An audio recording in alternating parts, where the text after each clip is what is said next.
are the New York Knicks. I'm back in the New York groove. Well, it's the Knicks. New York. We are the New York Knicks. New York.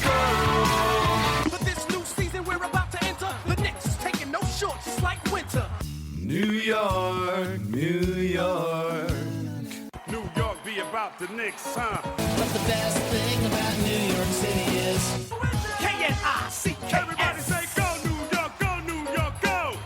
Everybody, it's the New York Knicks podcast, episode 403, part of the Almighty Baller Podcast Network and part of Dash Radio. I am Jay, and I have had a hell of a time trying to get the show back online. You may notice we sound like garbage right now. Well, I sound like garbage right now. You sound as bad as the Knicks look. Yes. Long story short, I got a new computer. Absolutely nothing I did with my old computer is compatible, and this is the best I could do right now. It was this or have no show. So you also forgot to mention that you updated the software, the operating system on the old Mac, and that led to the entire Mac computer just like dying. Yes. So my old computer died. I got a new one, and GarageBand, which used to record everything, decided, no, we're not going to do that anymore.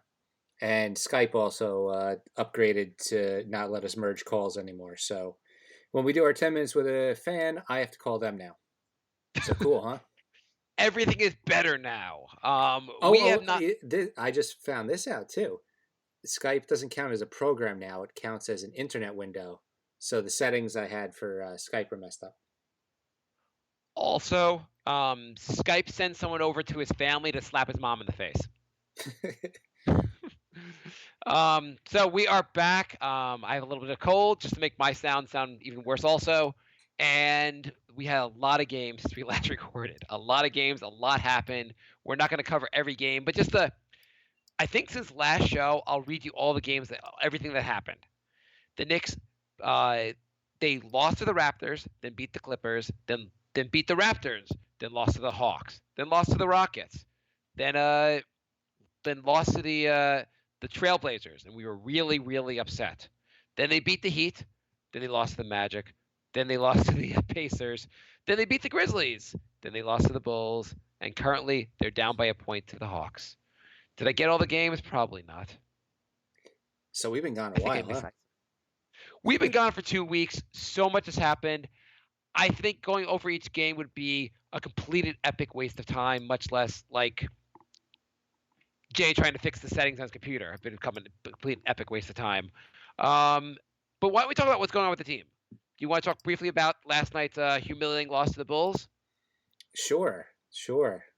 The Knicks have now lost to the worst teams in the NBA. They lost to the Hawks. They lost to the Bulls. The Knicks are really good at blowing it against the worst in the NBA. And they're down by a point to the Hawks tonight. Well, they also hit the road. They have one win on the road, which is one more than I have, and I'm not an NBA team. Yeah, not good. It doesn't help that people are sending messages about how good Donovan Mitchell's doing. Yeah, we have to give a shout out to someone we're not a huge fan of, is Tommy D. But Tommy D called Donovan Mitchell before the draft, and if you go to Tommy D's timeline now on Twitter, it's just him retweeting and going everything. Donovan Mitchell is his Twitter account might as well now be called "I was right about Donovan Mitchell" at Twitter. But yeah, Mitchell is playing outstanding. He actually played. He was off last. By the way, you didn't start the show by talking about Robert Covington. No, he's been doing good. He's back down to earth, though. Is he? He had 19 points last night. Did he? He's had a bunch of mediocre nights since we last did the show. Yeah. I mean, he can't be an all-star every night. Because he's not going to be an all-star every night. Worth the $15. Yes. It was not worth me ripping on you for the entire 2-hour podcast. Exactly. So you win. But Philly will lose on this contract. Philly looks pretty good. But let's talk about the Knicks. Okay, so since we've been gone for so long, let's just do things we like and don't like from the last 2 weeks. I thought we could go through each player and kind of talk about what we like and don't like about each player. That works. Maybe a better way, a more focused way, because I feel like we're going to be all over the place. Let's start with KP. What do you like? What don't you like? I don't like that he seems like he can't really hit a shot anymore. Yeah, And I think you're going to blame his elbow, right? I still think it's his elbow. I mean, his shot didn't really look like garbage until that elbow thing. Hey, I have a question. Do you think KP should be trying to force post-ups when he doesn't have position? That was the other thing I was going to say. I don't like how often he's trying to post up now.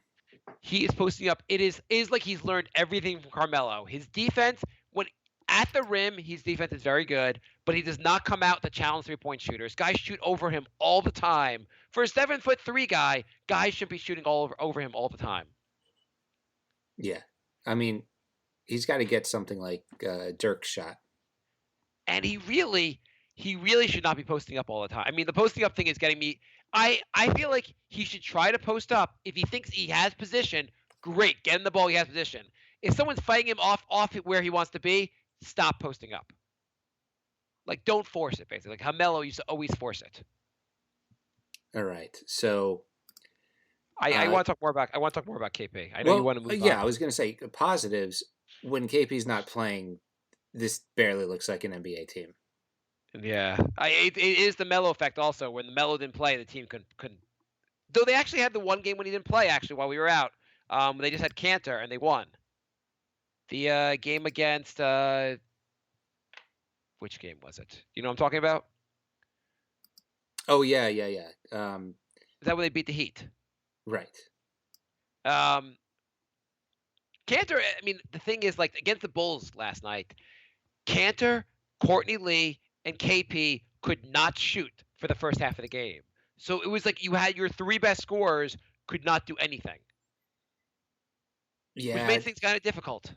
This week also made me realize that the Knicks really need Hardaway, too. Oh, you think? By the way, since last show, the last time we did the show 2 weeks ago, Hardaway had right afterwards. Hardaway had like a big game, and I was going to have this whole episode where I was going to rail on Jay, and now he's out for like the next month. Is he out that long? Yeah. Oh no, they're saying he's probably going to be out for at least a month. Oh, they Jesus. say 2 weeks or so they're going to reevaluate, but they don't think like they're going to. Chances are he's going to be out for like a month. The other fun part about having my computer break and running back and forth between Guitar Center and the Apple Store and stuff is I haven't had enough time to get up on all the NBA news. So you're probably going to be filling in a lot of the blanks for me. Oh, blanks. Knicks kind of are kind of suck lately. There you go. I mean, they're 12-13. Now I know it's just like they're blowing game. Like they should have beaten the Bulls last night. That was just a game. They should have crushed the Bulls last night. They played so terrible. The fact they lost by 1 point is almost insane because of how bad they played against the Bulls last night. Well, you must be beside yourself because Beasley's getting a lot of minutes now. Oh God, Beasley is just a frustrating player. Okay, he can score. He does a couple of good things, but he is everything he gives, he takes away, and even more. His defense is atrocious because he doesn't seem like he gives a crap. Well, I think it was the game right after that game where he had like 24 points at the half. And then he sucked the rest of the game. He had like a meltdown in the second half. He didn't cross the half court line like twice on defense. It's all year before this. I was like, he needs to be more like the only way he's worth having on the floor is if he's really, really good on offense. He's got to be efficient in scoring. It's like Cantor. They say Cantor is really good. Cantor is so efficient on offense it makes up for his defense. Beasley has to be the same way because Beasley on defense, he can guard people, but he's always out of position. He's never like giving the effort he's supposed to give. I don't know that he necessarily just knows how to play defense. He's never like studied defense. It seems like. But then he shows these flashes on offense where you're like, oh my God. He is one of these guys that is just super athletic. All his life, he's been able to crush people on his pure athleticism. And now he's at the point where you can't do that, and he doesn't do the work to like make up for that. Yeah. And like when he was in high school, I guess did Beasley had 1 year in college? I forget. Yeah, he had 1 year in I college. think he did, yeah. Yeah. But he always was able to get by on all his talent. And I'm sure he works hard to a certain extent, but like I don't think he works as hard as you need to be successful in the NBA. And a lot of it seems like he takes plays off. He does stupid foul after stupid foul. He does turnovers. He's not that good. He's a really frustrating player. If it wasn't for those flashes, though, you see that and you're like, man, if this guy could pull it all together. But then he Well, doesn't. if it wasn't for the flashes, you feel like the team, like, yeah, on the one hand, his flashes make you think this guy should get more minutes. He could figure it out finally. On the other hand, if you stop watching, if those flashes aren't happening, you're like, this guy should be cut and sent to go play in like Lithuania. Like, get him the hell out of the country. You don't even want him on another team. You just want him out of the country. Out of the country. Out of the country. To get him out of here. But if you notice also, the Knicks over the years, have so many guys that we get high on and then don't end up in the NBA anymore. Oh, yeah. Every year. I mean, there's like three a year. Kuz is not in the NBA anymore. No. Endor, who we were excited about a little while back, and like not in the NBA. Sasha obviously is not in the NBA. They keep getting guys that no one else wants and pretending these guys are good. Well, we're just so desperate for talent. Anytime anybody does anything, we're like, he's the greatest. Keep him forever. I mean, Beasley will be in the league longer, but he really shouldn't. Beasley should go play in China and get a statue next to Marbury statue. But as far as KP, things I like, they need to do more of. I think I really want to see more of pick and roll with Timmy Hardaway and him.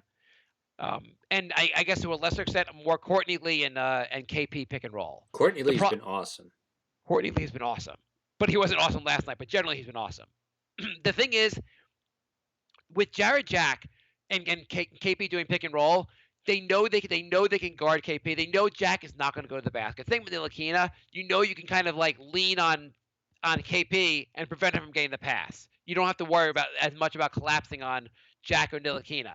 If you have Timmy Hardaway or Courtney Lee, you know they can go to the basket. You have to be just as worried about them, and that makes better plays for KP. Right. It's all about having another threat on the court. Yeah, I think generally KP is best when you get him the ball on pick and roll, get him the ball when he's moving, and it's so much better. Getting him the ball when he's posting up only makes sense if he's within like 10 feet of the basket and you get position on a guy that like he should have position on. But he can't keep doing it. It drives me crazy. You know what also drives me crazy? Have you noticed that every time KP shoots a three, Clyde now goes on about he's like, oh, KP taking the easy way out. It's if he's like if he's like mimicking Phil Jackson. Or as if it's like a layup. Yeah. I mean, like, he's like, oh, KP's not doing the work. He's shooting the threes. It's the NBA. You're supposed to shoot threes. I'd like KP to be able to hit threes as part of his game. It's not like taking half-court threes like Steph Curry either. He's taking good threes. He's just not making them. He's making some of them. His shooting percentage is not bad in the year. I don't know what. He can shoot threes. It's part of one of his weapons. Like, if he's open from three, he can shoot the three. It's not him taking the easy way out. He's trying to get us 3 points. The Knicks don't shoot enough threes. Do you think the Knicks shoot enough threes? No, this has been a problem for a while. They don't set themselves up either. Like, they don't set up. Doug McDermott is supposed to be a good 3-point shooter. The Knicks do nothing to get him open from three. Yeah, like, he should be Kyle Korver. Yeah, exactly. Set some threes, set some picks, get him open, give him the three. Courtney Lee's a great 3-pointer. Get these guys shooting threes. Because the Knicks keep doing, like, they'll, what was it, last night, I think Damian Dotson was at the 3-point line, dribbled in and shot a long two, and Clyde actually said, I like what he did there, not shooting the three instead of shooting the long two. And I'm like, Clyde, what century are you from? I mean, I don't know why the Knicks announcers have to enforce that we are not an NBA Moneyball team. We're the exact we're not even the opposite of the Rockets. We don't guard the three, we don't shoot the three, and our announcer thinks the three is a bad idea. Yeah, I mean, do they not watch Rockets games? I mean, that's the one thing I like. Whenever you want to spit the Rockets and D'Antoni and all that, it's kind of beautiful to watch how efficient they are. Mm-hmm. I mean, just shoot the. I know the Knicks don't have that many 3-point shoot. By the way, Frank Ntilikina can shoot threes. Yeah. He had a hit three nice step last back night. one. Yeah. Yeah, maybe he should shoot more threes. I don't know. If you think about it, the basic like 33% at three-point land is not like an amazing percentage, right? Right. But that's the equivalent of shooting 51% from two. Yeah. I mean, it basically is like if you hit like what is it like? Let's say you go 5 for 10, you get like let's go better math. 6 for 12. 6 for 12, you get 12 points on 12 shots, right? Yeah. If you go 4 for 12, you get 12 points on only making 4 shots. So if basically shooting a third, it's basically the same as doing 50%. Making one of every three pointers is basically the same as hitting one out of every two from the field. Yeah, that makes sense. Yeah. Let's see what our diehard Knicks fan is up to. Okay.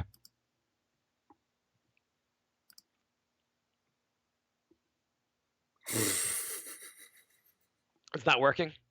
You can only be connected to one call at a time. But it said, there's an option. Do you want to add to the call? Oh, maybe God. that's only if he has Skype? Where are you calling him on? Just a regular phone number? Yeah. Okay. If this is not working, just call him, do 10 minutes with him, and then call me back because this is absurd. I'm gonna like this is like I can't believe we're doing the show for this long and suddenly nothing worked. And by the way, there's a million podcasts out there, so everyone else knows what they're doing but us. And I have no idea also because I'm not at Jay's place. Jay's the computer guy. I just can't believe this doesn't work. This is insane. Okay. Do you want to just call him then and just call me back in 10 minutes? Sure. Okay, fine, whatever. Bye. Good. How you doing? Good, man. This Watching is some just football Jay. and watching. Oh, how's it going? Yeah, sorry. Skype is being a bitch, and it won't let me do a three-way call. So we're just going to go mano a mano for 10 minutes. Sounds good. All right. You watching the game? I am. It's on halftime, so I just flipped it over to the football game. You guys football fans? Me, not so much. Mark's a Jets fan. Oh, okay. Well, rough season for him. Yeah. So how did you become a Knicks fan? Carmelo Anthony. In all honesty, the first time I became a Knicks fan was when Carmelo got traded to the Knicks. I always loved Carmelo. I watched him at Syracuse University, and I watched him win a national championship. And ever since I really liked him. And then he got traded to the Knicks, and basically he was my favorite player. And it was kind of a situation where like you follow your favorite player. Yeah. So I was a fan of Denver, and then when he got traded to the Knicks, I kind of became a fan of the Knicks. You know what I mean? It was kind of like bandwagon-ish, I guess you could say. So are you a Thunder fan now, or are you sticking with the Knicks? No, absolutely not. I'm sticking with the Knicks. I love the Knicks. I love the organization. Now that they got rid of Phil Jackson, that is. Yeah. I love the way they're going right now. I think they got some great pieces. Like Porzingis is, he's like you can't say enough good things about him. Like he's a good rim protector, and he has some like lazy tendencies on defense, I think. But obviously on the offensive end, he's 7'3" unicorn. So he's unbelievable. Yeah. And he's just going to get better. Exactly, right? He's 22 years old, I think, in August. I even know his birthday. I think I'm pretty sure he's born in August, but yeah, people weren't expecting him to be half this good 2 years from now. Exactly right. They were looking at. I remember watching Stephen A. Smith, and he was on First Take or whatever, and he just ripped apart Phil Jackson because he picked Porzingis. And even I had my doubts at the start, but I seen that. Do you remember that workout video on Twitter? There's that one workout video from this summer. No, when the summer when Porzingis was drafted. Mm-hmm. There was that one workout video that basically that's all the media they had on Porzingis prior to the draft. Oh yeah. So like I seen that one video and I was like, oh, I hope like if we can't get Jahlil Okafor because I'm a big Duke fan. If we can't get Jahlil Okafor because I thought he might drop to 4, or D'Angelo Russell because I knew Karl Anthony Towns wasn't making it down there. Yeah. Maybe we can get this guy because this guy was a big who can shoot, and I thought would maybe have to be a project, but someone that could fit in with Carmelo, because he's a big that doesn't have to be in the post and clog up the post, because Melo likes to post up. Melo likes to assert dominance in the post, and he can stretch the floor that way and doesn't clog up the lane when Melo needs to drive or whatever. Exactly. So who else on this team are you liking? I love Kylo Quinn. His energy love his energy. Like on the bench, when he's in games, like when he's jumping up and making all those faces and his crazy eyes, I call him. Like, you ever watch Orange is the New Black, and they have crazy eyes on there? Yeah. Like he reminds me of Crazy Eyes. Yeah, he's definitely one of my favorite guys on the team. Yeah, I love, actually. I know a lot of people are down on him, but I love Ntilikina too. I think he's going to be a great player. Like I said, I'm not a huge fan of Phil Jackson. I'm kind of glad he's gone, but I think he did two things that were right, and it was draft Porzingis and draft Ntilikina. Obviously, in hindsight, I don't like giving Joakim Noah that much money. Carmelo, he probably gave too much money, and especially giving the no trade clause, even though Cantor has worked out beautifully. Doug McDermott is a solid guy to come off the bench that can hit threes and is starting to play defense. Tim Hardaway Jr. I always liked in New York, and I'm glad he came back. In Atlanta, he learned under Budenholzer, learned how to play defense. Learned how to be a complete player. You know what I mean? Yeah. Before you came on, we were talking about Beasley. What do you think of Beasley? Okay. Beasley is an interesting player. I like Beasley, but I don't think he can ever be like a prominent piece on the team.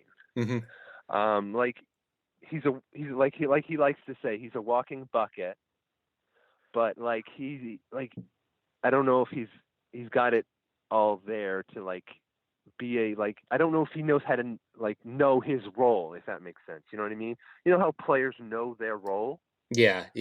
I don't know if he knows how to just know his role. I don't know if he can be like a Jamal Crawford. Jamal Crawford knows his role. He comes in off the bench and he's looking to score and be aggressive. I don't know if Michael Beasley can do that. You know what I mean? Yeah, because no, that's a good point. He's not going to be a star player for us. He's not going to be playing big minutes. We got Hardaway locked up. We got Courtney Lee locked up for a couple more years. Porzingis we need to keep on the floor to keep his production up and to keep him growing. Cantor's young and has been playing well and is a beast on the offensive glass, which is something that was lacking for us the last couple of years, was rebounding, and that was supposed to be fixed with Noah, but obviously Noah hasn't panned out whatsoever. Yeah. In hindsight, like I said, obviously I wouldn't have liked to give him that much money, but I do think he has been a positive role model in the locker room. I think he's having an effect that us as fans can't see because we're not in practice and we're not on the bench. And I don't think he's there griping that he's not playing. I think he's there encouraging and challenging the guys. And that's something that you want in an organization is an older veteran who can come in there and challenge people and want to make them better and not gripe and not be upset about not getting play time or not getting his touches or stuff like that. You know what I mean? Yeah, absolutely. I agree with all that, except for the $17 million a year part. Yeah, 100%, exactly. If we could have got him under $10 million and he didn't get the suspension and he could have made a little bit of more of an impact, but then again he's making it impossible to move him. But because we have so many bigs, we have Cantor and we have Fernand Gomez and we have Kylo Quinn and we have him. So it's just a logjam at center that we don't need. Yeah, definitely. Just every year the Knicks have to have one albatross contract. It just seems to be the way it is. Exactly, and you may have a different perspective, but I didn't really mind the Knicks paying Hardaway that much. I think they overpaid him a little, but I think they did what they had to. because like if you look at other contracts in the NBA comparatively, it's like Noah, you're getting 18 million, like Cantor's getting 19 million, Timothy Mozgov, for God's sakes, is getting 17 million. Like Yeah. there's a lot of bad contracts in the NBA. At least if the Knicks did overpay a little, they're getting a guy who can do everything for them and is playing really well. He gets them started out on the fast break. He's shooting threes. You know, he started off the season atrociously, but maybe that was just probably him coming into his own and what his role is on this team. Is a secondary scorer to Porzingis, a guy who will take on maybe not the toughest wing defender, because I still think that's Courtney Lee, but willing to play defense and willing to get in there and wants to get to the free throw line. And I really think like playing Chicago last night and losing, like I thought like you should never lose to them. Yeah, I'm bad thinking loss. about it. I'm getting upset just thinking about it. And like we shouldn't lose to Atlanta tonight. Like I just feel like if Tim Hardaway was there, like those would be easy wins. And that's the same thing I felt like when Cantor was out. Like and like obviously when Porzingis was out, like it always hurts to lose a piece, but those are like our three most important pieces, and those are the three guys that just happen to get injured. You know what I mean? Yep. Like Yep. Cantor is our anchor in the middle and our offensive rebounder and getting us extra possessions and works down low. Porzingis is our, he's our Porzing God. He's our he's our everything. And then Tim Hardaway is playing solid D. He's shooting threes at a good clip now. He's the secondary scoring option. He's getting into passing lanes, making it tough on opposing offensive players, making good decisions. Like I said, it's getting out on the break and starting our fast break. So it's really unfortunate that I know it's early in the season. Like we're only 12 and 13, right? So Yeah. hopefully we can get back to 500 tonight with a win over Atlanta. That the three players we need the most just happen to be the three players who are missing extended periods of time. But I still feel, and I don't know, you may have a different view again, that this season, I hope, is a playoff season. I don't like this tanking thing, and like you might feel different in tanking. We could get Luka Doncic or Michael Porter Jr. or Marvin Bagley, someone like that. But I just think playoff experience is so invaluable, and that if we get that and get a taste of it, like even if we get swept by Cleveland or swept by Boston or whoever ends up being first, if we're seventh or eighth, that they'll want it even more, because it's like the old saying, you want what you can't have, and they think like they can't have the playoffs. So once they get there, then they think they can do better and they can improve, and it'll motivate them maybe in the summer to get, like what Porzingis did this summer, get stronger, get faster, be a better shooter, be a better teammate, be a better defender. You know what I mean? Yeah, absolutely. I mean, playoffs are fun. I want the Knicks always to make the playoffs. If they're not going to make the playoffs, then I'd rather them be absolutely miserable and get a high draft pick. Exactly. But if they have a chance to make the playoffs, make the playoffs. Yeah, I'm a no tank guy. I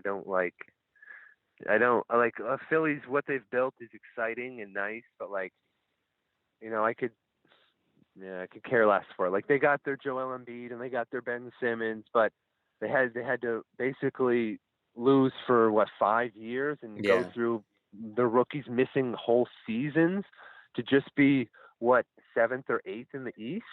Yeah. So like they're like, and they are. I'll go give them credit. They're a young team and they're going to get better. But that's only if their guys can stay healthy. Like Embiid, I got him on my fantasy team, and he missed the last 2 games. He could cost me a week here. Yeah, Like, exactly. So he's still getting somewhat injured, and just like he was chirping Andre Drummond, and Andre Drummond was chirping back at him like, come at me, bro, when you can play a full season. Like, come at me when you can play back to backs. Like Exactly. He hasn't proven that yet. Like, which I kind of agree with Andre Drummond. Like I would take, if I was starting a franchise today and it was between Drummond and Embiid, I'd take Embiid, like injuries aside.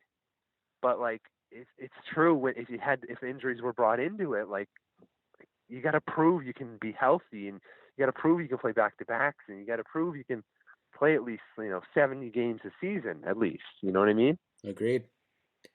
Listen, that was a quick 10 minutes. Thank you for coming on. Appreciate it. No problem. Do you have anything you want to plug? A Twitter or anything?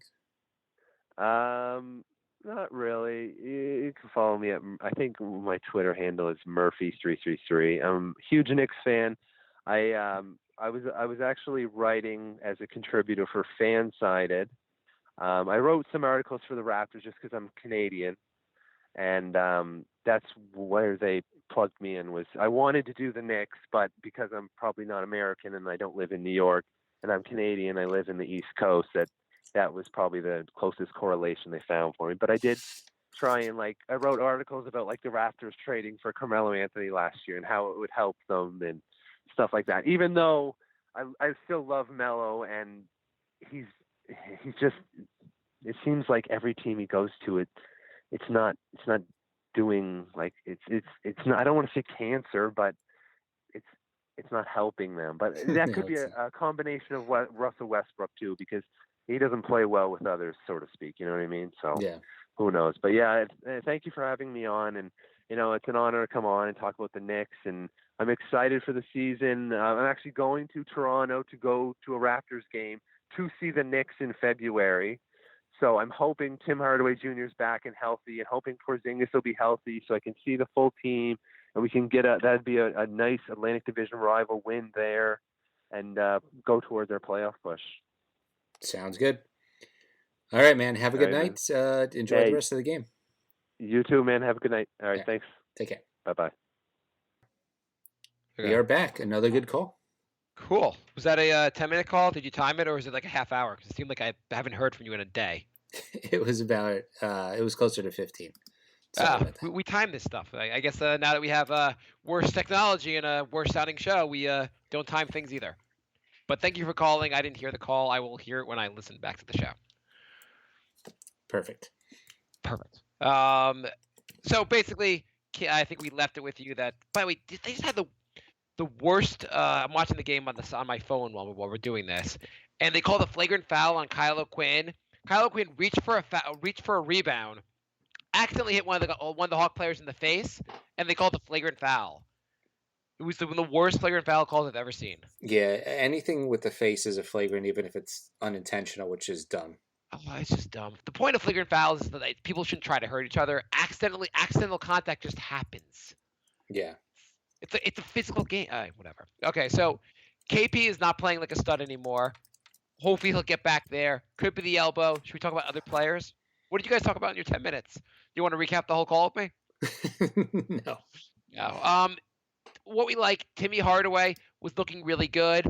Without Timmy Hardaway, there's been no transition offense. Have you noticed that?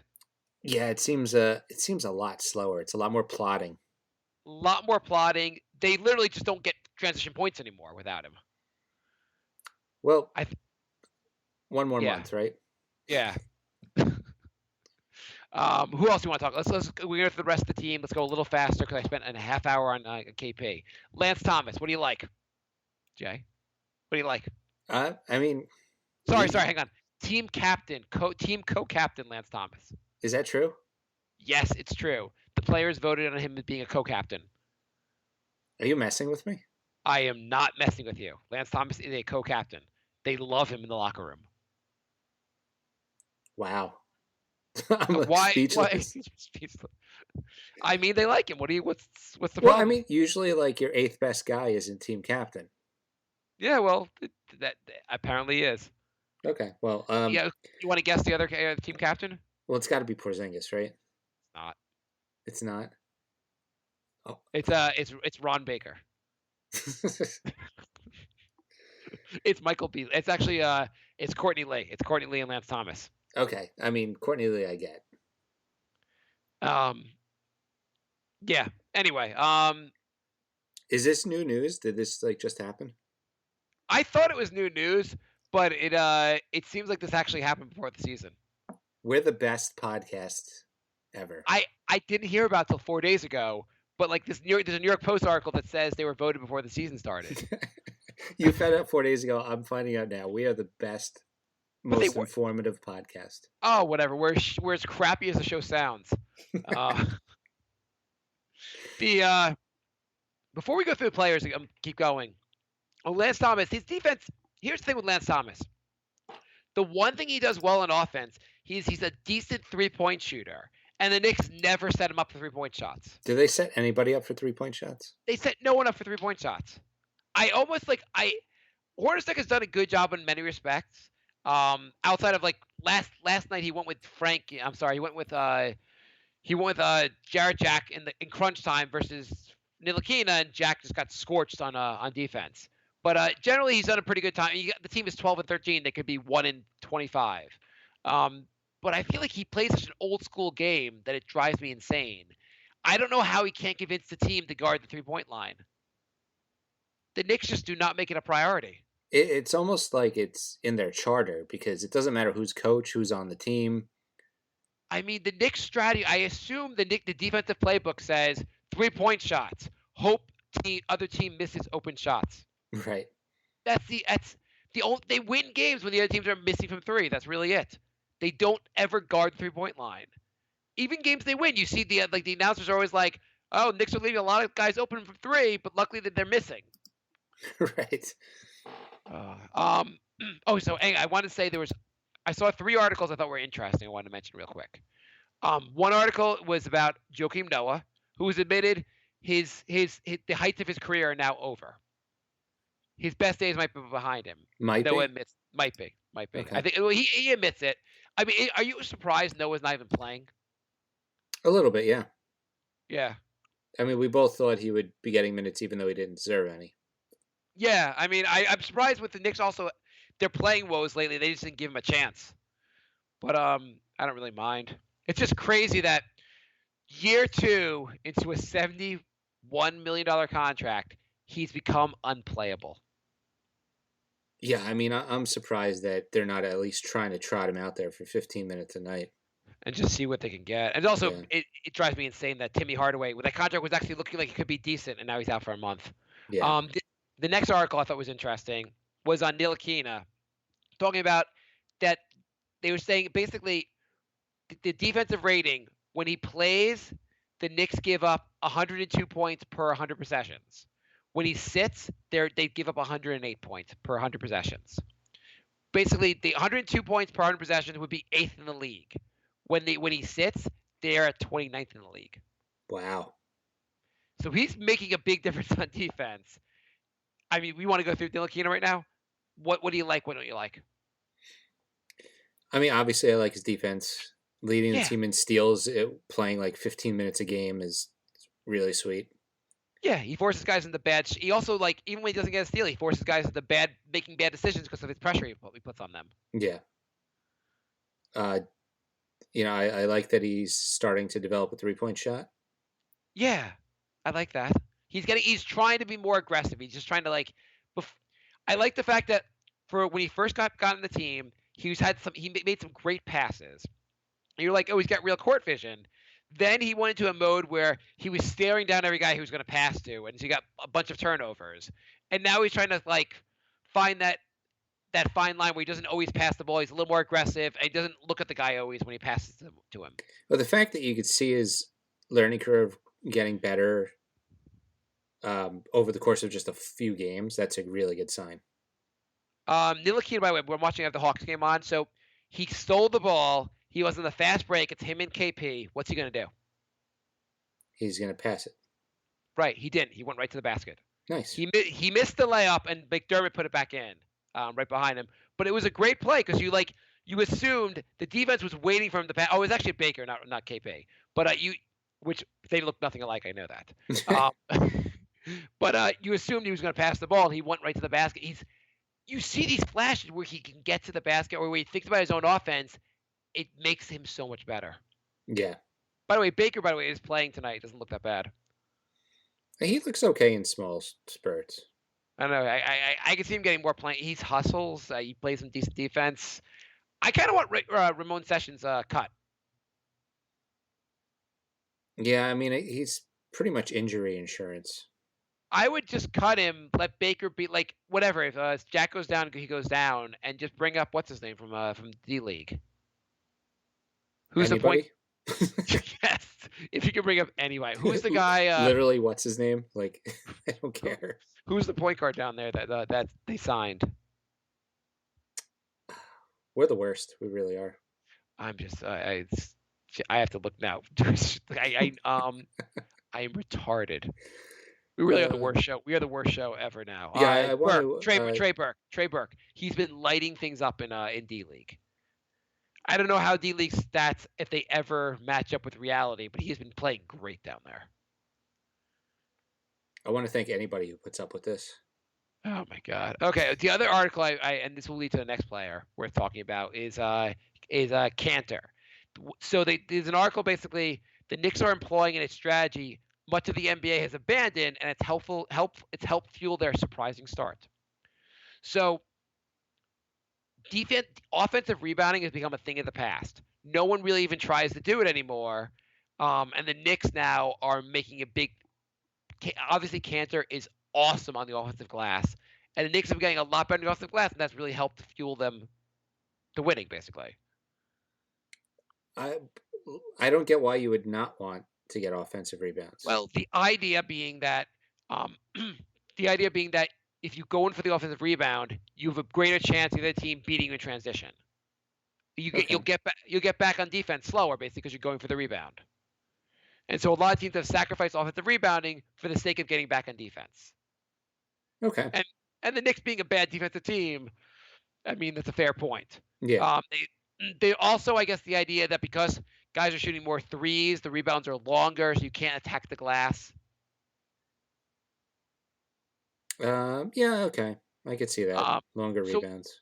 This was interesting. So I don't even know what the offensive rebounding percentage. I'm not even sure what the hell this means. These advanced stats blow my mind.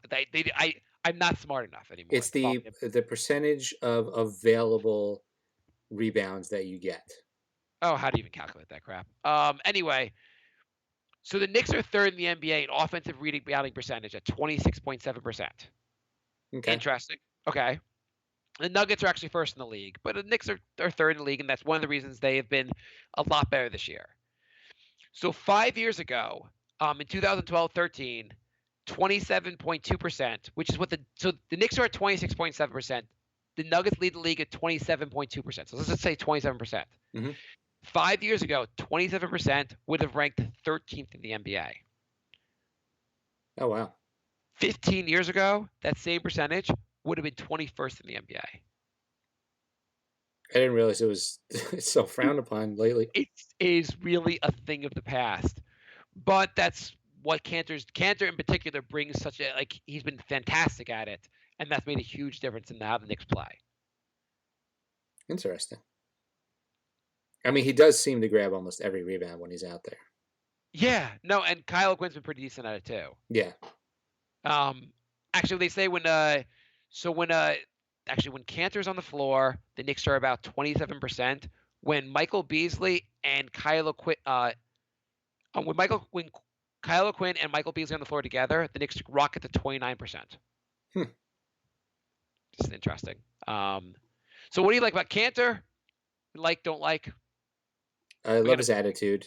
I love how he sticks up for his teammates. Love his rebounding. Love his post game.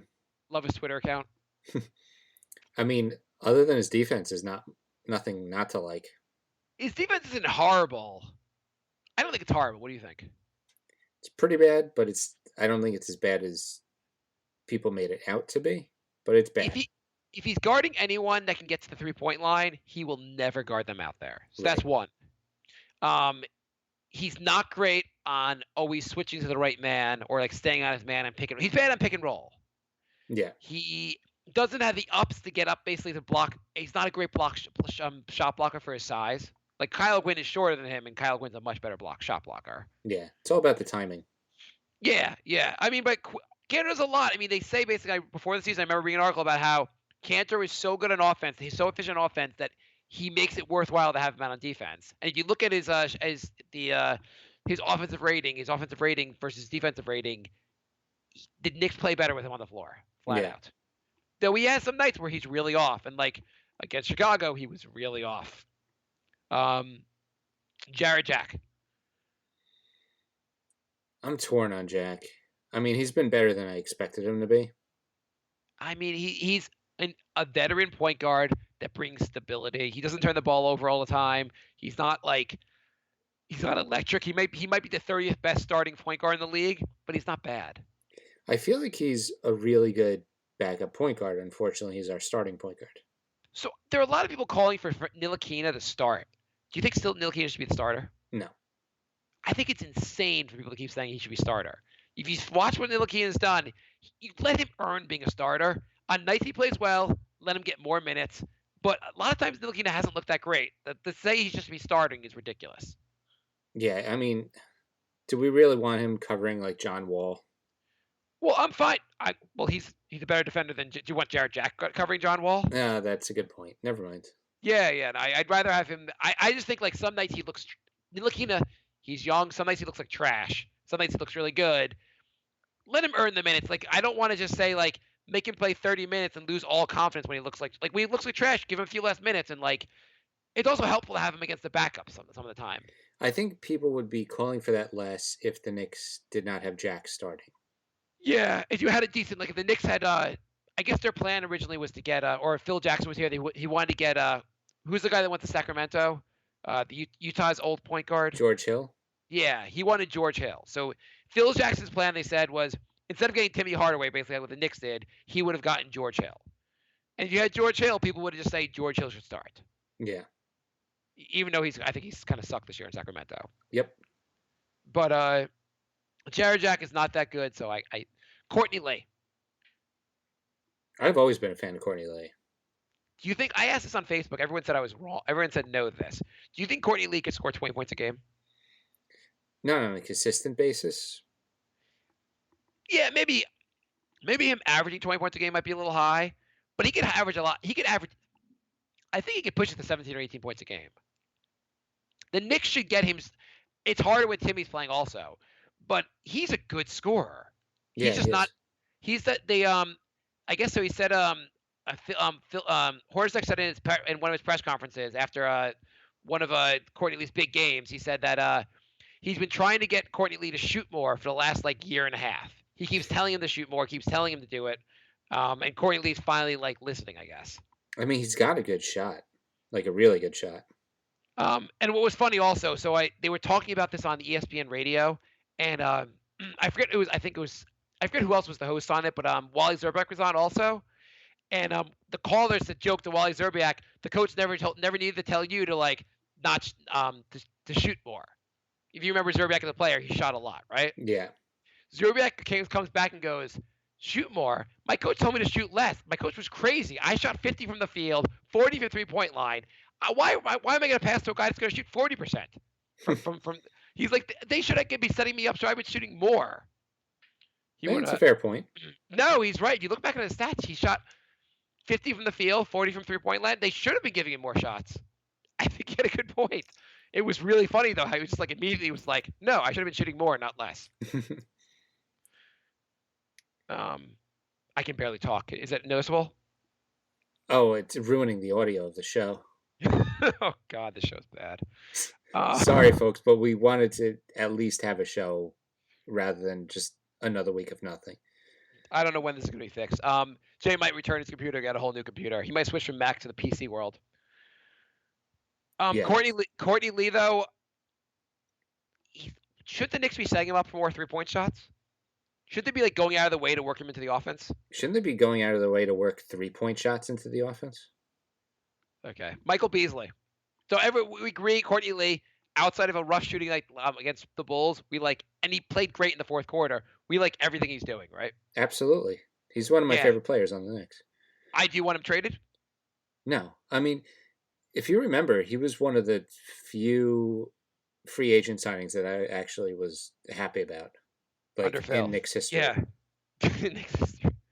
By the way, Dennis Schroeder, how every day of his life someone has to say to him, "Oh, what happened?" His hair is insane. It's so stupid. It is the dumbest haircut. It's like he goes to the bar. Every time he goes to the barber's got to be like, "You want me to fix it?" This you want to keep? Okay, fine. Just don't tell anyone you came here. It's the second dumbest haircut I've ever seen. What's the first?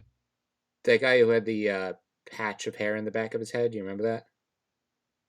Oh, I don't even know who you're talking about.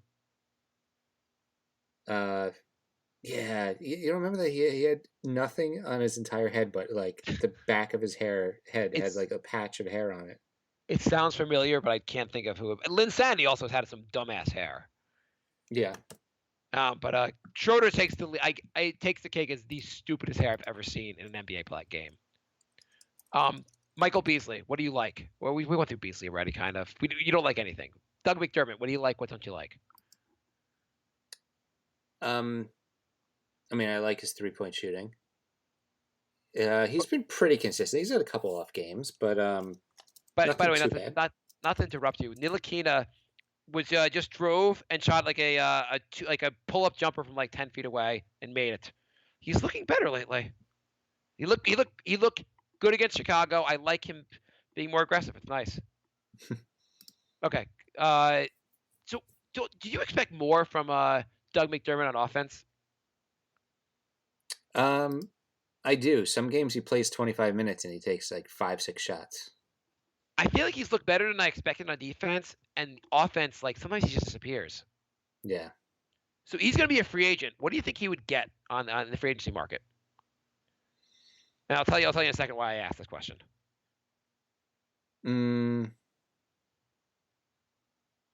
10.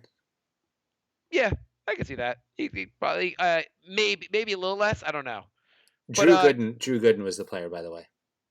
Oh yeah, you're right. He had that was pretty awful. Okay, so I was listening to another show I'm not going to name, but they were talking about Doug McDermott. It was after he had like he had like a couple weeks ago he had like a 20-point game, and they were saying how much he'd get in the offseason. And they were agreeing around like 10, 12 million a year. One guy was like, I could see him getting 20. Why? I don't know. He's like 3-and-D guys. I could see him getting 20. Ever since I heard this show and someone say this, McDermott's looked like crap on offense. Just as if McDermott heard this and had to laugh and had to I'll bring you back to reality. Yeah, that's no. Could you imagine the Knicks signed Doug McDermott for $20 million a year? I mean, I wouldn't be surprised. You'd have to like, I don't know, destroy the audio on the podcast in anger. Yeah. We'll get to Facebook in a second. Kyle O'Quinn. He's about what you expect, right? Yeah, we actually talked about him on the phone call. Yeah, I love his. The one thing I love is his passing to Doug McDermott. Yeah, they seem to have good chemistry. They have that like J.R. Smith Novak thing going. Mm-hmm. Just like he just finds him always. Dotson, I think he needs to play more. What do you think about Dotson? What do you like? What don't you like? He's a little inconsistent, but I mean, I'm liking that he's getting minutes and getting some run time. I mean, I also just feel like why not play him more? Like he looks like he has like a lot of like he could develop. Just play him more. Like why give Beasley minutes? Give Dotson minutes. Yeah. I know they're not the same player, but like, okay, you want to go to questions? Sure. I think we have a couple emails.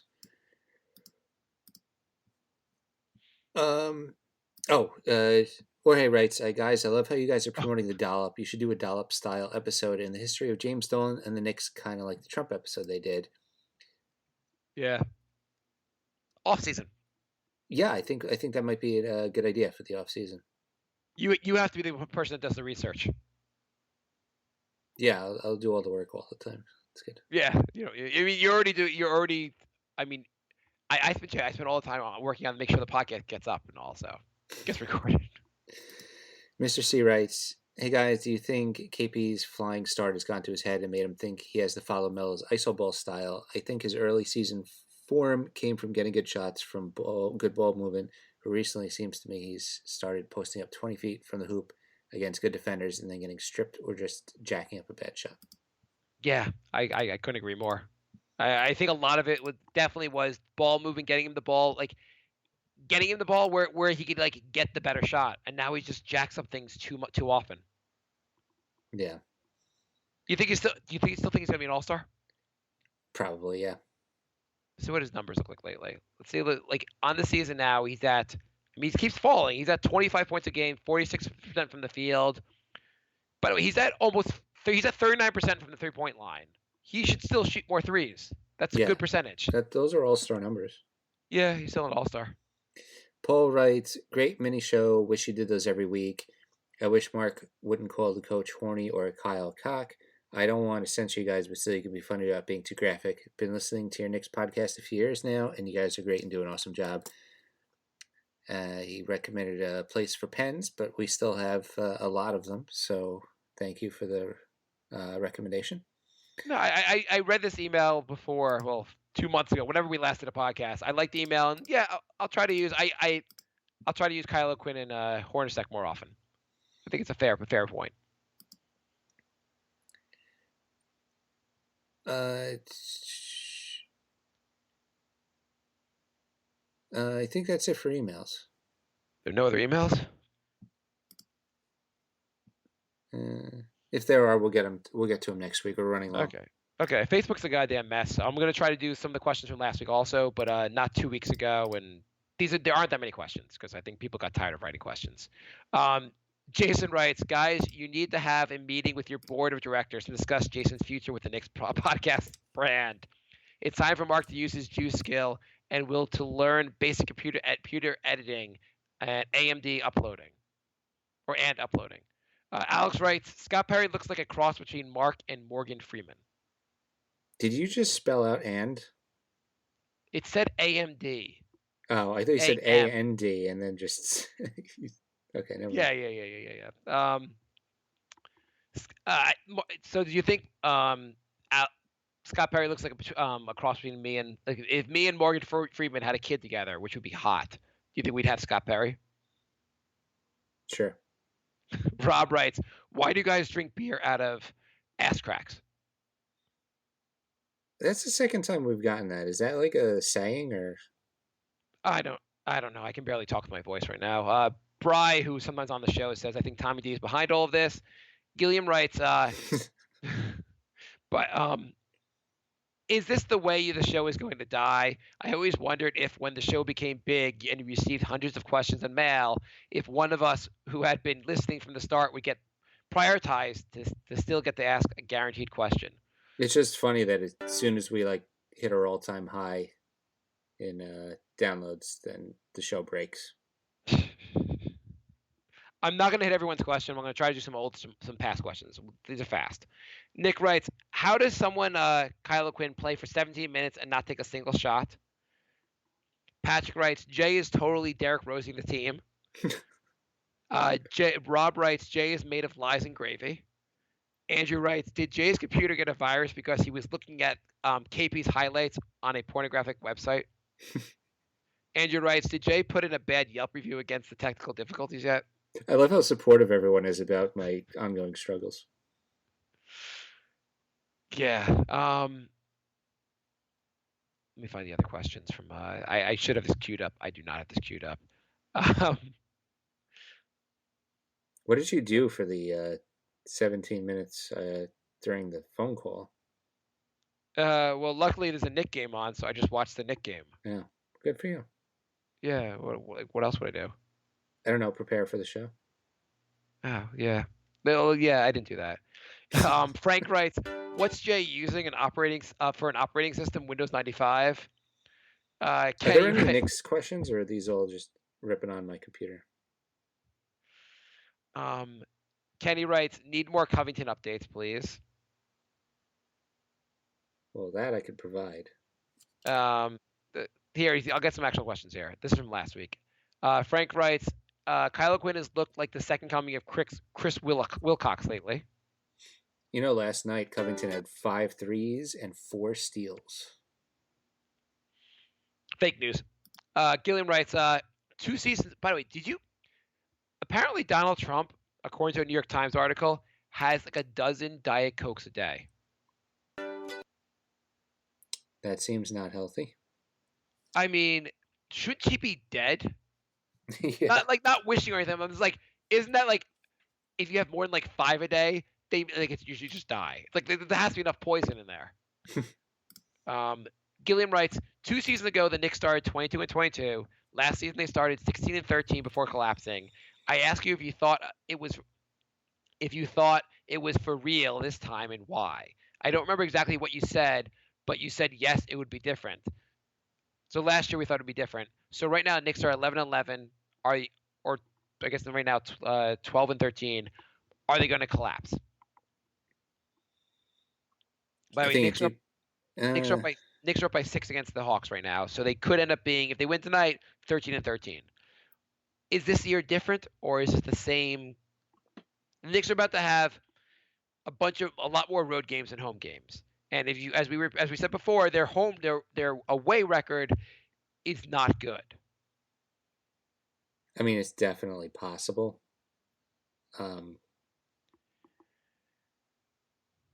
I think they're going to hover around 500. Yeah, it seems like a hover, which is a lot better than you expected. Yeah. Bruno writes, what realistic and relatively young players you guys expect the Knicks to sign next in free agency? Not in terms of star players, but for good value players that maybe look good going forward. Let's touch base on that later in the season or when I actually research the question. Okay. James writes, let's keep playing Cantor and Kylo Quinn because as the season goes on, teams will look to upgrade.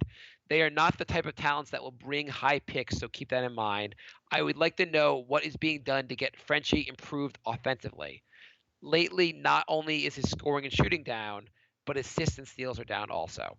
So his minutes are also down too, though. No, but he's not been getting assists. And he's not looked. Actually, besides last night and tonight, it's looking better. Like he had a stretch there where he looked pretty bad. Yeah, he definitely did. I don't know what you can do. Like you can give him, in theory, you could like let him get a little bit of roll with the Westchester club to get his confidence up. Yeah, but usually that's when you're not getting any minutes. Like he's playing like 15 a game, so. I mean, I guess all the coach can do is try to the coach can encourage him to be more aggressive in offense, and just say like, hey, we want to win, but like we need you to develop and just don't worry as much. Like just see what happens. Yeah. I don't know. It's hard to like want to win and develop players at the same time. Yeah, it's a weird situation, but I don't know. Stay the course, I'd say. Yeah. And I totally agree with staying the course, and I don't want the Knicks to sacrifice, but like at some point you have to say like sometimes like it's worth you just like even if it doesn't work out and we lose the game because you're trying to be aggressive on offense, just do it. Yeah. Daryl writes, after the Hawks game, I started to feel strange. Are you going to be able to finish the show? Oh, I can't even talk. Can you just talk, Jay? We're almost out of time anyway, so. Yeah, I can't talk anymore. Okay, so our Twitter is NYNix Podcast. Email is nyknixpodcast@gmail.com.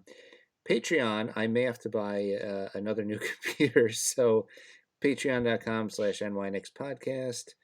If you like the terrible audio recording and 2 weeks without a show, give us money to Patreon. You'll get more of that. Less of that. Oh, less of that. Sorry. What else do we got? If you want to write for the show, here's the thing: if someone said they gave you money for like you bought a new computer, a Mac, which is really expensive, and they're like, I donated that money to the show, you'd be like, yeah, and because you donated the money, the show's been working even worse. I mean, eventually, everything's going to be fixed and we'll be good.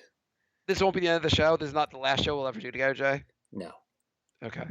If you want to write for the website, thenewyorknickspodcast.com, email us. We've been getting really good articles. I have an announcement.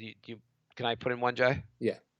If you know anything about how to record a podcast, could you let Jay know? Yeah, please. This would also be a good time to buy one of the 12 remaining Knicks podcast t-shirts on the NewYorkKnicksPodcast.com because I may need more equipment. If you think about it, there's so few Knicks podcast T-shirts left. It's the scarcity thing makes them more valuable, like Bitcoin. So get in on New York Knicks podcast T-shirts now before they blow up like Bitcoin. Bitcoin's $16,258 right now. Knicks podcast shirts are only $18, including shipping. And if you throw in an extra $5, you get a Brink of Sanity T-shirt, which is our other podcast. Yeah, and There's maybe only 4 of those left, so that's a rare deal. maybe a year from now, New York Knicks podcast T-shirts will be worth thousands of dollars. You never know. Don't miss out on Bitcoin and New York Knicks podcast T-shirts. So if you made it this far into the show with this audio, thank you. How bad does this sound, Jay? I have no idea. We won't know until it goes up. So sorry again. I will try and have everything fixed by next episode. And then the 2 people we had to cancel the 10-minute call segment with, we will do bonus episodes during the week to get them in. So we will get them in, and we Yes. we haven't scheduled people for the last 2 weeks of the year, the holiday. We haven't scheduled people, so maybe we'll get people in then. Yeah. We'll figure it out. Yeah. We'll figure it out. Everyone who asked us to be on will get on. It's just we have to rejigger things a little bit. So stay patient. We will be up and running again as soon as possible. You said rejigger, right? Yes. Okay. Yes. So that is it. Thank you for listening, everybody. I'm going to play the goodbye song, which Mark can now no longer hear. Oh, God. So, Mark, be quiet for 41 seconds. It's almost impossible for me. Thank you. I know. Thank you and good night, everybody.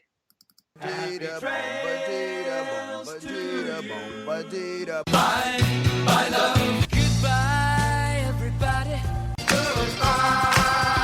It's all over. Goodbye. It's time to go. This is the end. Say goodbye. You better go away. I'm gonna leave you. It's the end. Goodbye. Goodbye. Just leave me alone. Feels so good to say goodbye. I'm sick and tired and I'm saying goodbye. Goodbye, girl. Goodbye, goodbye, goodbye, everybody. Just recording now. We got a bonus question. We had a bonus question. I just want to get in. It's my first time questioner, and this is from Jack writes, "Hello, guys. I'm from Morocco.